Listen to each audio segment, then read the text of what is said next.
नमस्कार, मैं सूरज सिंह। आप देख रहे हैं हमारे YouTube चैनल जिसका नाम है सूरज सर की पाठशाला।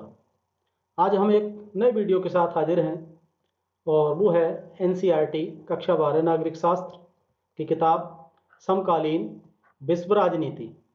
इस किताब के अध्याय 7 यानी वैश्वीकरण ये वैश्वीकरण नामक अध्याय के महत्वपूर्ण प्रश्नोत्तरों के अभ्यास के लिए आज इस वीडियो की शुरुआत करते हैं। तो देखते हैं किस तरह के प्रश्न इस लेसन से, इस अध्याय से बोर्ड परीक्षा में आते हैं। पहला प्रश्न है, WSF का क्या अर्थ लिया जाता है। देखिए, शॉर्ट फॉर्म के रूप में दिया गया है। इसकी फुल फॉर्म पूछी जाती है कि WSF का क्या अर्थ लिया जाता है, या इस रूप में भी पूछा जा सकता है कि WSF की फुल फॉर्म क्या है या पूर्ण रूप लिखिए। 4 विकल्प दिए गए हैं यहाँ। पहला विकल्प है वर्ल्ड सोशल फोरम, दूसरा विकल्प है वर्ल्ड स्पोर्ट्स फोरम, तीसरा विकल्प है वर्ल्ड स्टेट फंड और चौथा विकल्प है उपरोक्त सभी।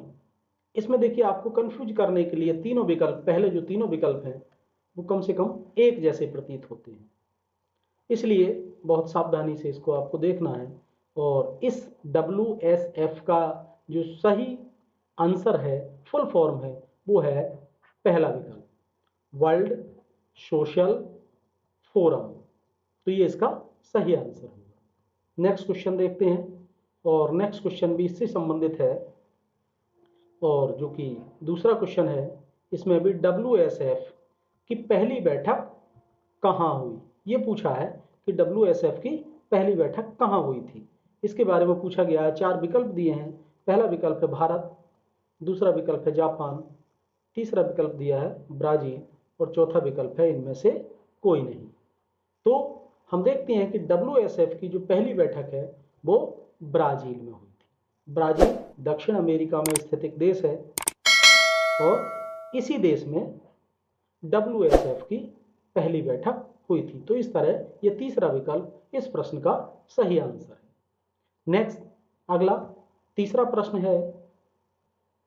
तीसरा प्रश्न पूछा गया है, वैश्वीकरण के प्रति भारत की प्रतिक्रिया स्वरूप उठाए गए कदम निम्नलिखित में से कौन से हैं।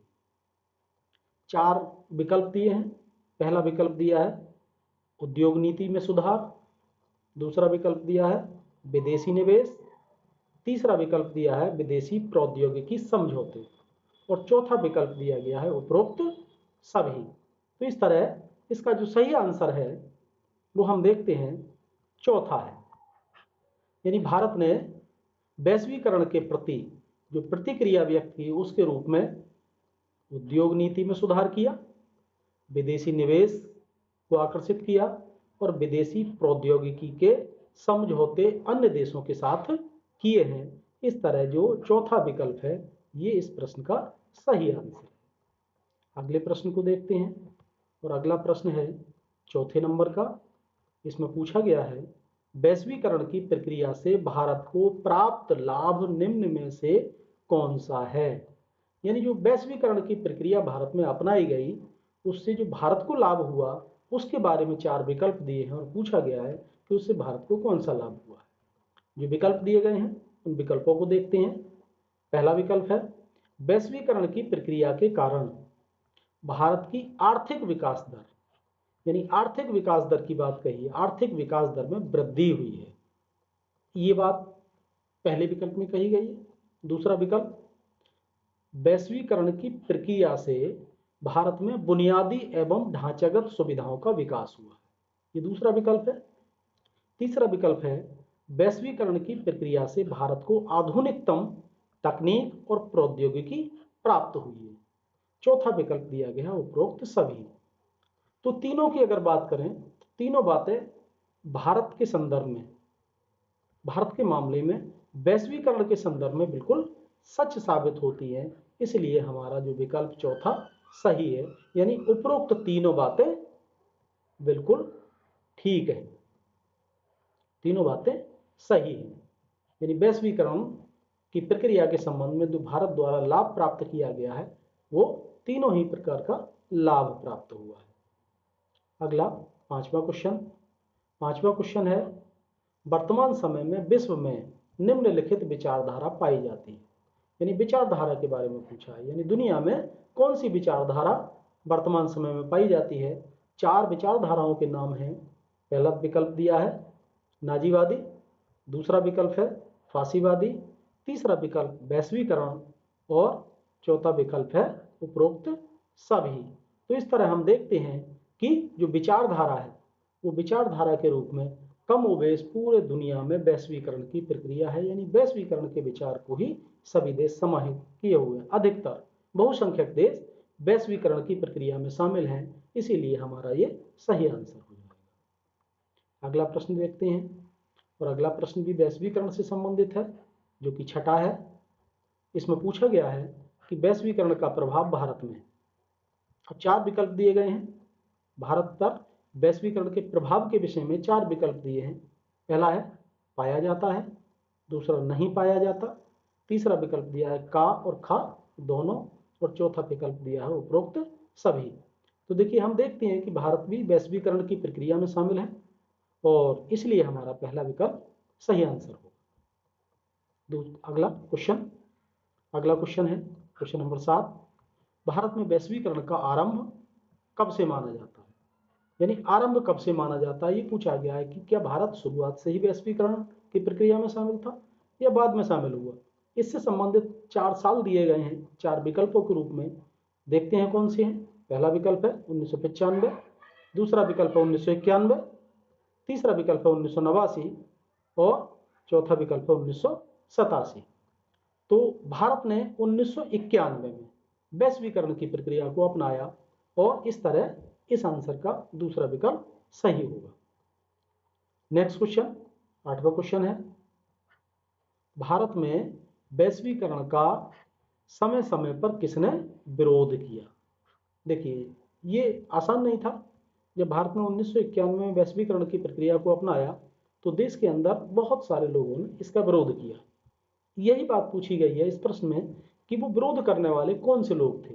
हालांकि आज भी उसका विरोध किसी न किसी रूप में किया जाता है, तो किन लोगों ने, किस विचार को मानने वाले लोगों ने उसका विरोध किया, उनके संबंध में 4 विकल्प दिए गए हैं।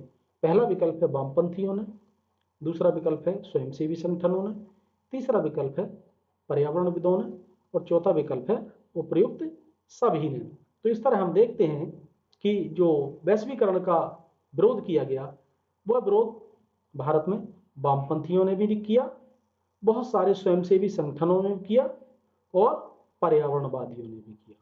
तो इस तरह इस प्रश्न का सही आंसर चौथा होगा, उपयुक्त सभी। यानी इन सभी ने भारत में वैश्वीकरण का विरोध किया। तो इस तरह ये हमारा सही आंसर चौथा होगा, इसे आप ध्यान रखें।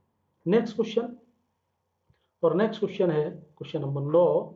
वैश्वीकरण का कारण है। वैश्वीकरण का कारण पूछा है, जिसमें 4 विकल्प दिए गए हैं। पहला विकल्प है शीत युद्ध का अंत, दूसरा है सोवियत संघ का पतन, और तीसरा है सूचना क्रांति, और चौथा है उपरोक्त सभी।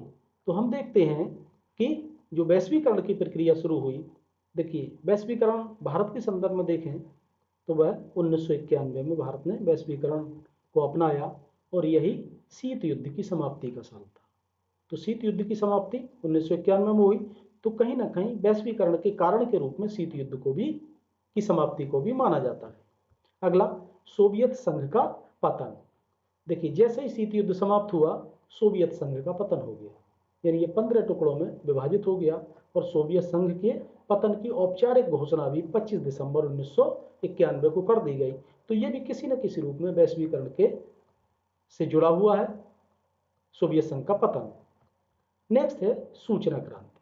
सूचना क्रांति भी बहुत हद तक वैश्वीकरण की प्रक्रिया को दुनिया में आगे बढ़ाने में जिम्मेदार है। तो इस तरह हम देखते हैं कि जो तीनों विकल्प हैं वो किसी न किसी रूप में वैश्वीकरण के कारण के रूप में उत्तरदायी हैं। तो इसलिए हमारा आंसर डी हो जाएगा, यानी घा, उपरोक्त सभी। ये तीनों विकल्प वैश्वीकरण के कारण के रूप में उत्तरदायी माने जाते हैं। नेक्स्ट क्वेश्चन देखते हैं। नेक्स्ट क्वेश्चन है क्वेश्चन नंबर 10। इसमें पूछा गया है कि वैश्वीकरण के युग में कौन सा संगठन विश्व के देशों के लिए व्यापक नियमावली बनाता है। देखिए इसमें 4 विकल्प दिए गए हैं। वैश्वीकरण पूछा गया है, वैश्वीकरण का जो वर्तमान युग है उसमें विश्व के देशों के लिए कौन सा संगठन है जो कि व्यापक नियमावली बनाता है, यानी वो नियम बनाता है जिससे कि दुनिया के देश उस नियम पर चलें।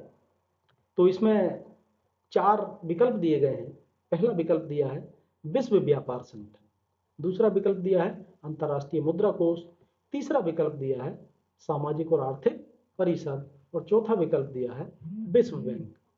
इन 4 विकल्पों में से हमें ये देखना है कि दुनिया के लिए कौन सा ऐसा संगठन है जो कि व्यापक नियमावली बनाता है। देखिए हम जानते हैं कि दुनिया के देश एक दूसरे से व्यापार के जरिए जुड़े हुए हैं। व्यापार उनको आपस में जोड़ने वाली महत्वपूर्ण कड़ी है, महत्वपूर्ण क्रियाकलाप व्यापार है। और व्यापार का नियमन दुनिया के स्तर पर करने वाली जिस संस्था का नाम है वो है विश्व व्यापार संगठन, यानी WTO। तो जो WTO है यानी विश्व world trade organisation, world trade organisation ऐसे नियम बनाती है जिससे कि वैश्वीकरण की प्रक्रिया आगे बढ़े और उसके अनुरूप नीतियों को लागू किया जाए। और उन नीतियों को लागू करने के लिए उससे संबंधित देशों को कहा जाता है कि वो उस नियमावली का अनुपालन करें। इस तरह हमारा जो इस प्रश्न का सही आंसर है वह होगा विश्व व्यापार संगठन। नेक्स्ट क्वेश्चन को देखते हैं और अगला क्वेश्चन है और वो है 11वां क्वेश्चन। वैश्वीकरण के बारे में कौन सा कथन सही है। यानी वैश्वीकरण के बारे में 4 विकल्प दिए गए हैं, 4 कथन दिए गए हैं, उनमें से एक कथन सही है, 3 कथन गलत है। हमें इसका सही आंसर देखना है। तो देखते हैं 4 विकल्पों में क्या कहा गया है। पहला विकल्प है जिसमें कहा गया है कि वैश्वीकरण सिर्फ आर्थिक परिघटना है। दूसरा विकल्प दिया है वैश्वीकरण की शुरुआत 1991 में हुई। तीसरा विकल्प दिया गया है वैश्वीकरण और पश्चिमीकरण समान है। चौथा विकल्प दिया है वैश्वीकरण एक बहुआयामी परिघटना है। इन 4 में से हमें देखना है कि इसका सही आंसर क्या होगा। तो इसका सही जो आंसर है वो है चौथा, वैश्वीकरण एक बहुआयामी परिघटना है। ये कथन सही है।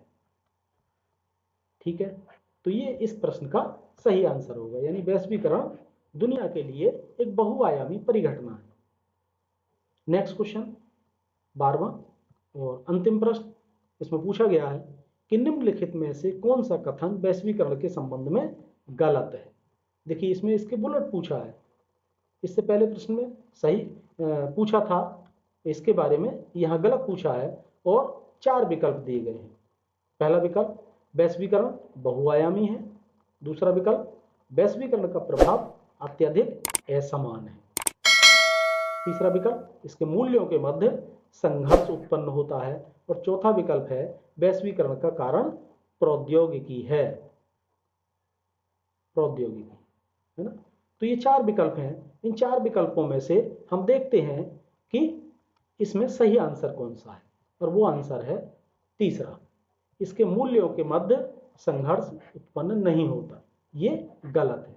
इसके मूल्यों के मध्य आपसी देशों में आपस में संघर्ष उत्पन्न होता है, चाहे वो अल्प रूप में हो, इसलिए ये हमारा सही आंसर है। तो ये इस अध्याय के महत्वपूर्ण प्रश्न थे। आप इनकी तैयारी करिए और इस किताब का ये अंतिम चैप्टर है। इसके बाद अगली किताब जो NCERT कक्षा 12 नागरिक शास्त्र की है, उस किताब के महत्वपूर्ण प्रश्नोत्तरों को लेकर अगली वीडियो में फिर हाजिर होते हैं। तब तक के लिए नमस्कार।